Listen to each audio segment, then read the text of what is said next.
Yuk, mari kita mulai. Bismillahirrahmanirrahim. Assalamualaikum warahmatullahi wabarakatuh. Waalaikumsalam. Saya ucapkan selamat sore. Baik ya. Jadi pertama-tama marilah kita panjatkan puja dan puji syukur kehadirat Allah Subhanahu wa taala. Amin. Atas rahmatnya kita masih bisa bekerja dan berkumpul dan dilindungi oleh Allah Subhanahu wa taala. Amin. Maka daripada itu, kenapa saya mengumpulkan kalian? Dikarenakan kita akan bersama-sama mencegah adanya penyebaran virus corona ya. Jadi penyebaran virus corona ini mungkin sangat serius ya. Jadi perusahaan pun ya merubah cara kerja atau cara berinteraksi ya. Jadi di sini bagaimana sih caranya menghindari tertular virus corona ya. Jadi yang pertama itu menghindari batuk ya atau bersin-bersin terhadap temannya ya. Jadi hindari batuk. Jadi yang kedua yaitu kalau batuk atau bersin tolong tutup dengan tisu atau tangan ya atau sikut ya. Jadi itu yang pencegahan pertama. Yang berikutnya, apakah ada obat-obatan untuk virus corona ini?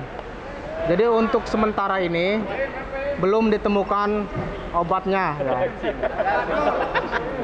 Jadi untuk sementara belum ditemukan obatnya. Jadi kita mencegah virus corona ini dengan hidup sehat ya, yaitu menjaga tubuh kita atau menjaga diri sendiri ya dengan hidup sehat ya, dan makanan pun harus dijaga ya. Nah, terus yang berikutnya ini apa saja gejala seorang yang terjangkit virus corona ya. Jadi orang-orang yang terjangkit virus corona itu ciri-cirinya yang pertama yaitu demam ya. Jadi demam tinggi. Yang kedua yaitu batuk.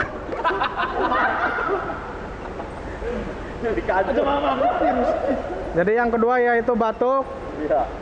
Yang ketiga yaitu sesak pernapasan ya. Jadi pada kasus berikut ini ya, maka virus corona tersebut yaitu mengancam paru-paru kita ya. Jadi bisa mengakibatkan kematian ya kalau tidak ditindaklanjuti. Ya. Jadi nah, terus bagaimana virus corona bisa menular?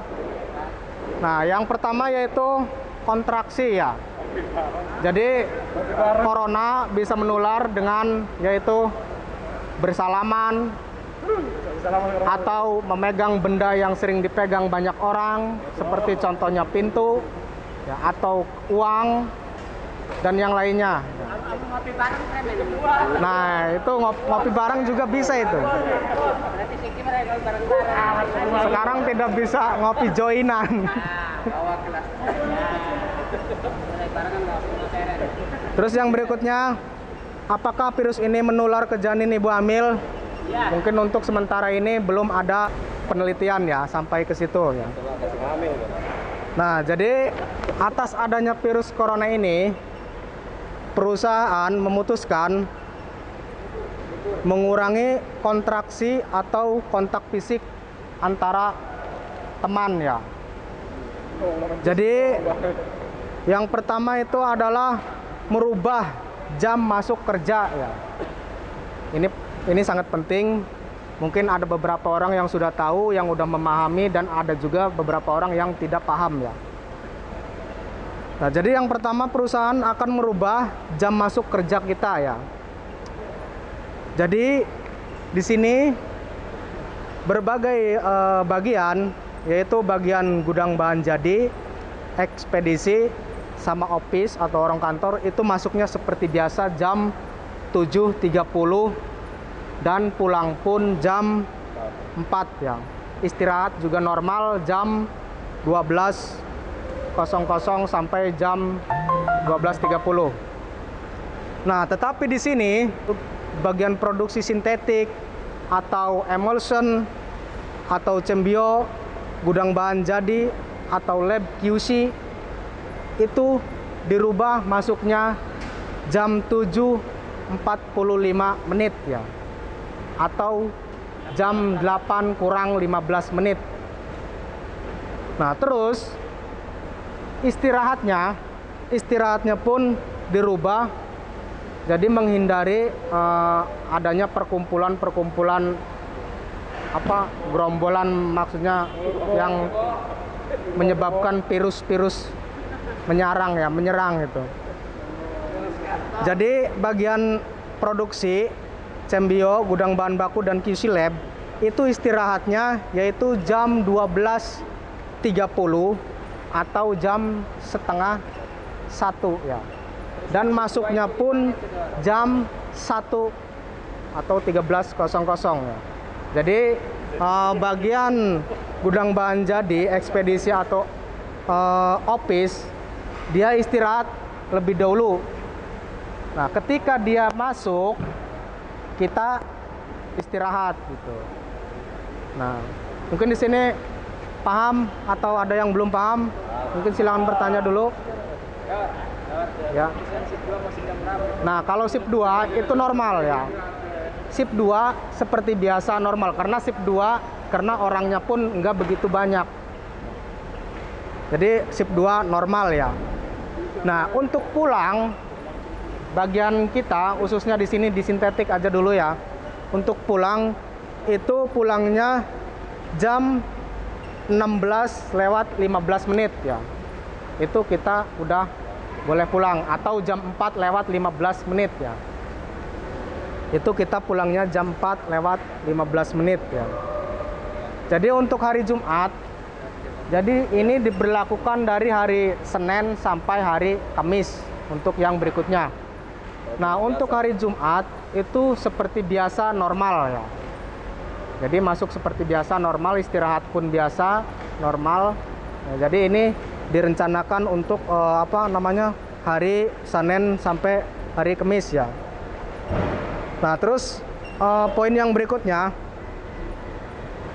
jadi nanti setiap mau masuk kerja kita di sini akan diadakan scan. Mungkin nanti kepalanya ditembak atau badannya ditembak pakai scan ya. Nanti mungkin kalau yang suhunya ketahuan tinggi, panas atau gimana, mungkin disuruh pulang atau disuruh berobat dulu ya. Gimana itu? Potong gaji atau gimana suruh pulang? Ya, itu nanti kita komunikasikan bersama pimpinan. Kalau mungkin ada surat dokternya, mungkin bisa saja. Nah, terus poin yang berikut, nah ini kamar mandi ya. Jadi rencananya kamar mandi ini akan disemprot 1 jam 1 kali. Jadi di situ nanti mungkin ada petugasnya. Jadi ada petugas, mungkin petugasnya yaitu dari bagian umum ya. Jadi direncanakan kamar mandi itu sempat direncanakan itu tadi itu kamar mandinya pun per bagian dipisah, tapi belum ada keputusan ya. Jadi nantinya kamar mandi sintetik khusus sintetik, emulsion khusus emulsion, gudang bahan jadi khusus gudang bahan jadi. Nanti itu rencananya akan dibagi, tetapi belum tahu keputusannya kayak apa ya. Jadi mungkin ya keputusan yang paling tepat yaitu akan menyemprot, mungkin kayak modelnya vaksin apa obat antivirus ya. di tempat kamar mandi kita. Mungkin dari briefing dan penjelasan virus corona ini ada yang belum paham atau ada yang mau bertanya atau Tanya, ya? masalah galon. Minum barengan kan? Ya. Ya, kan? Gimana masalah galon? Apakah kita masing-masing? Apakah kita minum aja? Apakah kita orang pakai galon sendiri? Kan minumnya orang yang galon, Mang. Nah, justru itu. Jadi begini, Mas Akum ya. Kalau masalah galon, jadi begini, kalau masalah minum, galon tetap ngambilnya pun tetap yang ada tempat minum kita kasih galon satu persatu. Yang tidak boleh itu kemungkinan aquanya, ya, tempat air minumnya atau gelasnya itu kalau bisa tidak boleh berbarengan. Kalau masalah galon itu tetap harus bareng-bareng ya. Mungkin saling bergantian atau bagaimana cara mengambil galonnya ya. Nah, terus saya kasih tahu lagi untuk masalah galon ya. Jadi mungkin tadi ada pihak QC lab ya. Jadi komplain itu kalau galon kosong itu tolong segera kembalikan ke lab QC ya. Jadi mereka itu menunggu galon kosong untuk diisi air yang berikutnya. Kalau galonnya masih ada di tempat kita, kadang-kadang saya lihat di sini ada 2, ada 3, di sana ada 2. Nah, mereka juga nunggu galon yang kosong untuk diisi ulang. Nah, kalau galonnya masih ada di area tempat kita kerja, mereka itu nunggu galon yang kosongnya untuk diisi ya. Jadi mohon perhatiannya semua untuk masalah galon ya. Entah bagian manapun yang ada galon, kalau melihat galonnya ada yang kosong 2 atau 3, segera lakukan kembalikan ke tempat QC ya. Iya, betul. Mungkin ada lagi? Cukup, Dor. Kalau sudah cukup ya. Cukup. Mengerti ya masalah pembagian jam masuknya juga ya. Mungkin itu saja. Mulai besok ya, hari Selasa dan seterusnya. Nanti besok ya. Mungkin nanti kalau misalkan ada perubahan-perubahan, nanti akan saya beritahukan kepada teman-teman semuanya ya. Mungkin itu saja dari saya. Saya akhiri dengan wabillahi taufiq wal hidayah. Wassalamualaikum warahmatullahi wabarakatuh. Terima kasih.